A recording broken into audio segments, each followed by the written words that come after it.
Good morning, everybody. Thank you very much for being with us. This is a big day in many ways, many ways. The First Lady and I are delighted to welcome the members of Women's Suffrage Centennial Commission to the White House to celebrate the 100th anniversary of women securing the right to vote. That's something. I want to thank the Commission members who have worked tirelessly for 3 years to tell the very powerful story of America's suffrage and America's suffrage movement. I'd like to introduce the women that have done such an incredible job for a long period of time. Jovita Carranza, SBA Administrator. Jovita. Right behind you. Hello, Jovita. She's the biggest banker in the world right now. Even though it says small business, it's a big business, right? Kay Cole James, President of the Heritage Foundation. I think. Great job. Thank you very much. Anna Lehman, Executive Director of Women's Suffrage Centennial Commission. Thank you very much. Good. Great job. Oh, you're going to be so happy in a little while because we're giving you a very special treat that you don't know about. Even you don't know about it. You know everything, you people. Cleta Mitchell, attorney, former member of the Oklahoma House of Representatives, a great attorney, I might add. Yes. Beyond an attorney, a great attorney, okay? I know that for a fact. Thank you, Cleta, very much. Marjorie Dannenfelser, president of the Susan B. Anthony List. You are going to be so happy in about 7 minutes, you won't even believe it. Karen Hill, CEO of the Harriet Tubman National Historic Park. Congratulations. Great job you do. Penny Nance, President of the Concerned Women of America. Hi. How are you? Thank you. Heather Higgins, President of Independent Women's Voice. Thank you, sir. Hi, Heather. Thank you. Congratulations. Deborah Steidel-Wall, Deputy Archivist of the United States. That sounds like a very big job. That's a lot of archives, isn't it? It is. How many buildings does that take up, right? Great job. You do a great job. Thank you very much. Colleen Shogan, Deputy Director, National and International Outreach for the Library of Congress. Fantastic. That's another big one, right? That's yes. Great. Congratulations. That's beautiful. Susan Combs, Assistant Secretary of Policy Management and Budget at the Department of the Interior. Thank you very much. Great job. Thank you all very much. Today I'm honored to sign a proclamation celebrating August 18th, 2020 as the 100th anniversary of the 19th Amendment. In the summer of 1848, Elizabeth Cady Stanton stood before the first ever Women's Rights Convention in Seneca Falls, New York, and declared that women should enjoy this fundamental civil right. What a job she did. 7 decades later, the suffrage movement succeeded. On this day in 1920, the United States ratified the 19th Amendment. It was a monumental victory for equality, for justice, and a monumental victory for America. Today, a record-breaking 131 women are serving in Congress. Nearly 70 million women vote in elections. 56% of our nation's college students are women. More than 11 million women own successful businesses. In other words, women dominate the United States. I think we can say that very strongly. Before the China virus set in, it struck our nation. Women had gained 4.3 million jobs, a record. The women's unemployment rate had plummeted to the lowest level in more than 65 years. And last year, over 70% of the new jobs went to women. And I will say we're coming back very strongly. And we're going to see those numbers again very soon. But the numbers that we have for unemployment and employment, frankly, we had 160 million people working. We've never even been close to that. And by next year, we'll be even higher than that number. Tremendous things are happening. as we fight to deliver a better future for all women and for all Americans, we remember the wonderful victory 1 century ago. While I am president, America will always honor its heroes, and we will always celebrate the patriots who secured women's right to vote. So this is an incredible document that I'm signing, and I wanted to just add something because this was brought up a week ago, and I was so surprised that it was never done before. Because later today, I will be signing a full and complete pardon for Susan B. Anthony. She was never pardoned. Did you know that? She was never pardoned. What took so long? And you know that she got a pardon for a lot of other women, and she didn't put her name on the list. So she was never pardoned. For voting. And we're for voting, that's right. That's right, she was guilty for voting. And we are going to be signing a full and complete pardon. That's fabulous. And I think that's really fantastic, right? She deserves it. So thank you all very much, and let us sign, and we'll do the other signing later on. It's being prepared right now, and I look forward to doing it. Thank you very much. Please.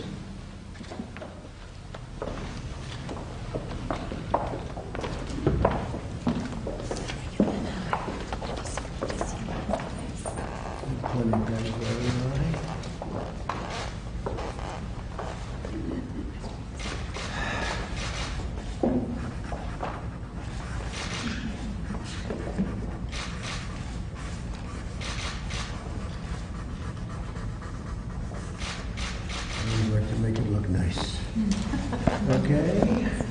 Let's see. Right? Yes.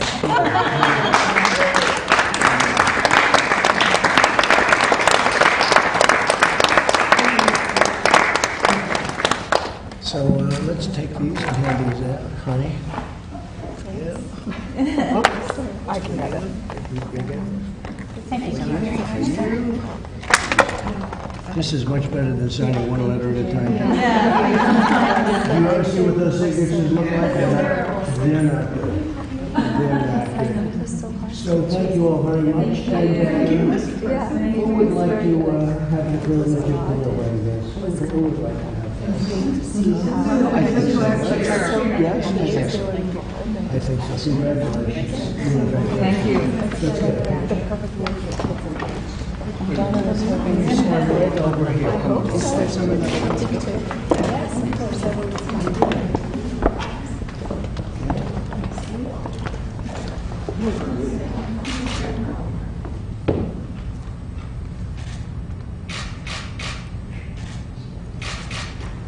That's a big picture. 100 years. Yes. Would anybody like to ask any questions of the commission? They've done a fantastic job. If you have any questions, please. This is your shot. This is your time. I have a question. Mr. Trump, Mr. President, you spoke about the suburban housewife and what you described as her support for you. I'm wondering if you can tell me what you think. What is a suburban housewife? And does the suburban housewife support the president? Well, I'm Penny Nance. I run Concerned Women for America in my day job. And we actually are doing She Prays, She Votes events in 10 states, doing virtual events for women being held in small women-owned businesses like clothing stores, manufacturing plants, any number. Susan B. Anthony was pro-life, and so are we. Women are concerned about their schools reopening, they're concerned about their businesses, and what better man to restart the economy than the one who did it the first time. Thank you. We did do it once, and we're doing it again, and the number looks like beyond a V. It looks like a super V based on the kind of numbers we're coming out. I guess you're seeing that they were saying that's not possible, and now they're saying it's a super V, and that's what we're having. Any other questions, please, for the commission? Mr. President, could I ask about Saturday, the House vote on the Postal Service bill? Is that something that you will be... Well, we'll talk about that later. I mean, we'll talk about that. The Democrats want to make it a political issue. It's not a political issue. It's really about a correct vote. You have to get voting right. You can't have millions and millions of ballots sent all over the place, sent to people that are dead, sent to dogs, cats, sent everywhere. This is a serious situation. This isn't games, and you have to get it right. I just want to get it right. Win, lose, or draw. I think we're going to win. Win, lose, or draw, we have to get it right. So are they getting it right with their bill? Well, they're going to do something in Congress, but everything they do is political. As an example, why don't they do it now instead of on Monday? They picked a day, actually. They picked another day on Monday, as you know. Well, that's when the Republican convention starts. Why don't they do it during the Democrat convention? Because everything they do, Nancy and Chuck, they play games. How's it working out? I think this is the White House, isn't it? How's it working out for them? Not so good. So I will tell you, it's disgraceful. It's disgraceful. We have to have honest voting. That's what this is all about here. It's honest voting. You can't take millions of ballots, send them haphazardly all over the country or all over a state, and expect to come out properly. And if you look at the last 10 elections where they did this universal, and by the way, absentee is great. It's been working for a long time, like in Florida. Absentee, you request, and it comes in, and then you send it back. Absentee is great. But universal is going to be a disaster, the likes of which our country has never seen. It'll end up being a rigged election, or they will never come out with an outcome. They'll have to do it again. And nobody wants that, and I don't want that. Go ahead, please. Let's talk about this subject, however. Although, indirectly, we're probably talking about the same subject. Wouldn't you say, Cleta? Yes. Cleta's an expert on this. I've never even asked. He's one of the great attorneys in Washington. Do you have an opinion on it? And if it's not my opinion, please don't say it. Come on up here. And I must say, it's very interesting. Well, I do have an opinion. The president is right. One of the things that the Democrats and their allies in the media and the left have been trying to do for a long time is to have universal mail voting, where election officials send ballots to everybody on the registration list. Well, we all know there have been multiple studies, the Pew study, millions of people are on the rolls who are no longer living there, they're dead, they're non-citizens. Don't forget, when you go to the DMV or social services, they ask you, they're supposed to, by law, they have to ask you to register to vote, whether you're eligible or not. All of those registrations are dumped into the system, and so there are duplicates. I am chairman of a public interest legal foundation. We're devoted to election integrity, and we just did a study of Allegheny County, Pennsylvania. We found one man with 7 active registrations. If you send him 7 ballots, there's the potential to vote 7 times. He will. So the issue is I actually have a memo I'm working on to give to the president about what the post office should be doing. They should be working with local election officials. They should be making sure that the ballots are designed in a way that processes properly through the voting equipment, through the post office equipment. If everybody is focused on this situation with somehow the Postal Service, the president is somehow trying to do something to the Postal Service. I defy anyone in this room to be able to name a single, all of us can name multiple times when we've sent a letter across town and it either didn't get there or came back 3 months later undeliverable to a correct address. So we know that the president is not responsible for the problems of the post office, but there are things the Postal Service should do in conjunction with election officials, and they should do those now and make sure that the systems are in place to properly process the ballots that are sent by mail. But the problem is that we are facing hundreds of lawsuits that have been filed by the Democrats and leftist organizations to force states to not have polling places. I personally believe that it's still, we should have election day, we shouldn't have election 3 months, and for sure we ought to be able to know by election night who won. So, Mr. President, you're 100% right, and there are a lot of us who are standing behind you and want to help. Thank you, and give me that letter if you could. If you have it? If you No, have not it. yet. No, if you have it, from you I'll take it. She's really one of the great lawyers. Thank you very much, and I'll wait for it. I like Can it. I add to the question before Yes, about please. women? There are a lot of issues where what the president is doing, talking about public safety, which is increasingly a concern for women as they see what is going on, but also policies that he's taken. So the president has done extraordinary things on healthcare. His executive order requiring price transparency, that is an issue that is 88% popular across the country, across party affiliations, across ideologies, across demographics. Among women who are 40 and under, it's a 98% approval issue. Without this president being reelected, that executive order goes away because Congress hasn't yet made it into a law, because it goes into effect in January of 2021. So this has historically been the #1, if not the top 3 issues in the country.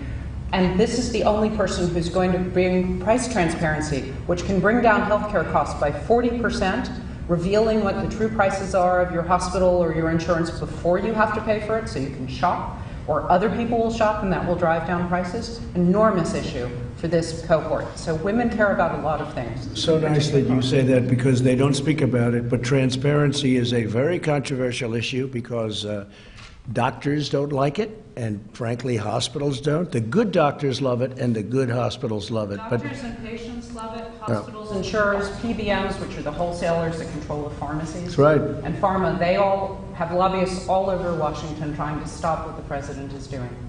I've had many people that are really expert at it. They say it's a bigger issue than healthcare itself. It'll save so much money, and it's the full deal. I signed it. It's done. It goes into effect on January 1st. And you're right, if the Democrats get in, they'll probably try and end it.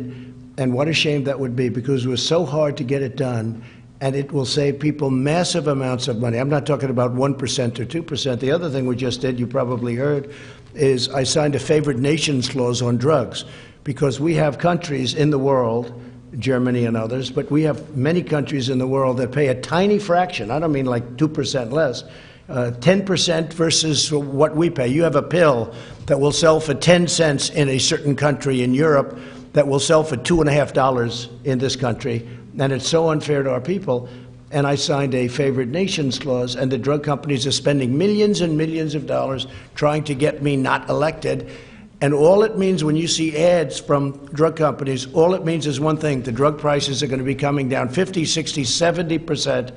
And they never thought anybody would do that. I also signed a rebate clause, so the rebate money, instead of going to the middlemen, who among the richest men in this country, and men and women, I guess, in this country by far, the middleman.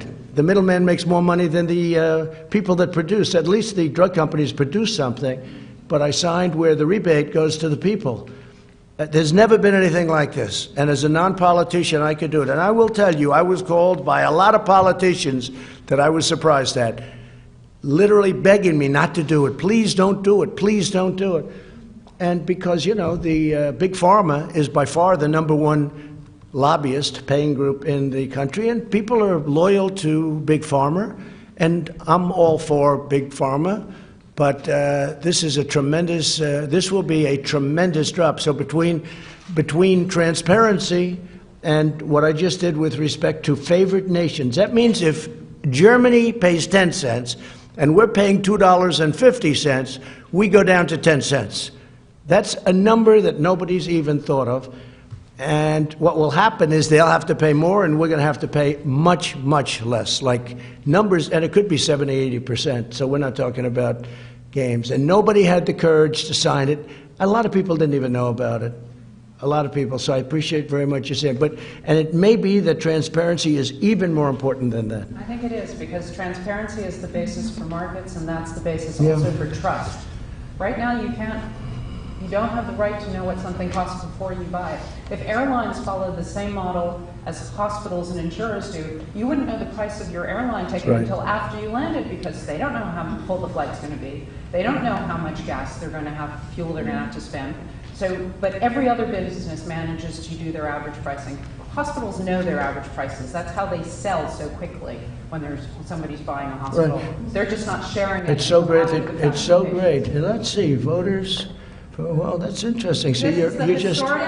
Jimmy, no, this is very. This again? No, but can I tell you that? No, I think it's great that you're doing. We're talking about something that you know a lot about, and it does pretend. It does really pretend to exactly what you're doing. I think it's true. You know, we did one other thing that is so important. Pharmacies, they didn't have to give any information. You go in for a pill, and the pharmacy gives you this crazy price.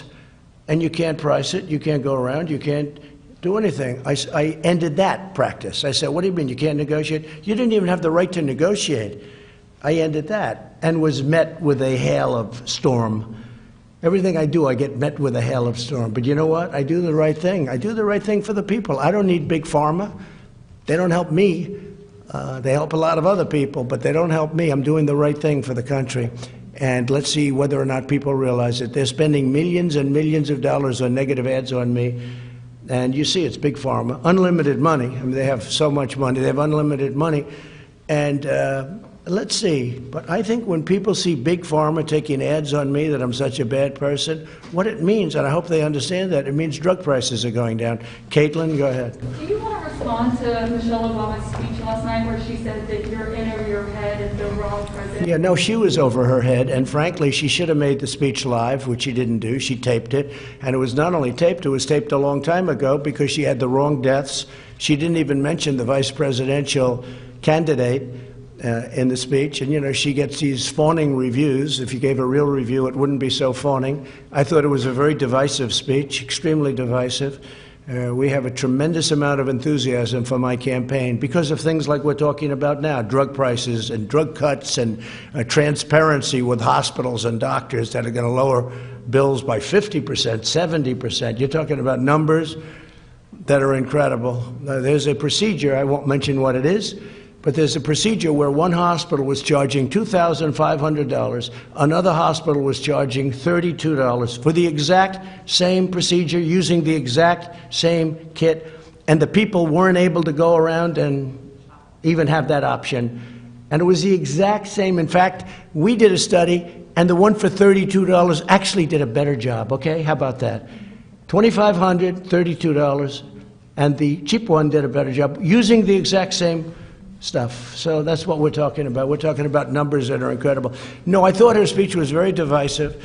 And frankly, I wouldn't even be here if it weren't for Barack Obama. See, we're standing in the White House. I wouldn't be in the White House except for Barack Obama because they did a bad job, Biden and Obama. And if they did a good job, I wouldn't be here. I'd be building buildings someplace and having a good time. You compared your response to coronavirus to their response to the H1N1? Well, they got very bad reviews. If you look at the Gallup poll did a review of them.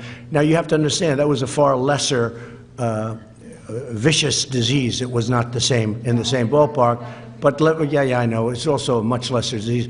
But they got very bad reviews. Gallup gave very bad reviews. And by the way, Gallup, at that same time, gave us very, very good reviews for the job we've done. So if you take a look at the Gallup poll from a couple of months ago, we got very good reviews, and they got very bad reviews. They were, I mean, the reviews they got for the handling of swine flu, or H1N1, which Biden calls N1, H1, and I don't even correct him on that. I don't even correct him. I said, well, that's a mistake you can make, but that's what he calls it. He's got it a little mixed up, but that's all right. Take a look at the Gallup poll, and there were others too. They got horrible marks, and that disease is a much lesser problem. Okay. Mr. President, do you support protesters in Belarus, and do you have a message? Do I support protesters and terrorists? Belarus. Belarus. Oh, I thought you said protesters and terrorists. And do you have a message for Moscow regarding potential military intervention? Yeah, you have to understand me. I like seeing democracy. Democracy is a very important word. It doesn't seem like it's too much democracy there in Belarus, but we are speaking to lots of people, and we'll be speaking at the appropriate time to Russia, and we'll be speaking to other people that are involved, but it's certainly a very big march, and it seems to be a very peaceful march, unlike some of the so-called peaceful protests that we have where they burn down stores, okay? Peaceful protests, those are not peaceful. Those are anarchists going over to Portland and other places. These are anarchists, agitators. These are very bad people. But it seems to be very peaceful, and it's a peaceful protest, and I support democracy. Okay, any other question? Mr. President, we're here with female supporters. Well, not supporters. These are just people that are outstanding people. Some support me. This is a bipartisan. That's right. This is very bipartisan. Some were appointed by people that I don't get along with so well. Okay? I won't say who, because I happen to like you all. I happen to like you all, so what can I do? The question is, when you speak to the suburban housewives of America, what do you view as the suburban woman voter? Is the suburban woman voter a suburban housewife, or is there more in your... It's a very fair question, a great question, actually. Look, I view it very strongly that the suburban voter, the suburban housewife, women and men living in the suburbs, they want security and they want safety. They don't want to have a lifetime of working hard and buying a house. And by the way, 30% of the people living in suburbia are minority groups. African American, Hispanic American, Asian American, they're minority groups. They don't want to have their American dream fulfilled and then have a low-income housing project built right next to their house or in the neighborhood. They don't want it. That's not part of the deal. And I terminated that. And I think that the suburban housewife, as you say, and I think that women and men living in the suburbs who fulfilled their American dream, or at least got a big part of it, they now live in a safe, beautiful area. They don't want to have people coming in and forcing low-income housing down their throats. And you know what? People can say I'm a bad person for doing that, or they can say I'm a good person. But I think that suburban women very much appreciate what I did. I terminated it. This has been a hot issue before President Obama, but he took it to a new level, and Biden is going to take it to yet another level. In fact, they say that Cory Booker, there's another beauty, that Cory Booker is involved. And if Cory Booker's involved, nothing good is going to happen. It's very unfair to suburbia. Men, women, husbands, housewives, whatever you want to say, it's very unfair. And I think it's a very important issue, and I think they respect very much what I did, and nobody else would have had the guts to do it. Thank you all very much. We'll be signing for Susan B. Anthony the full pardon very, very soon. Thank you very much.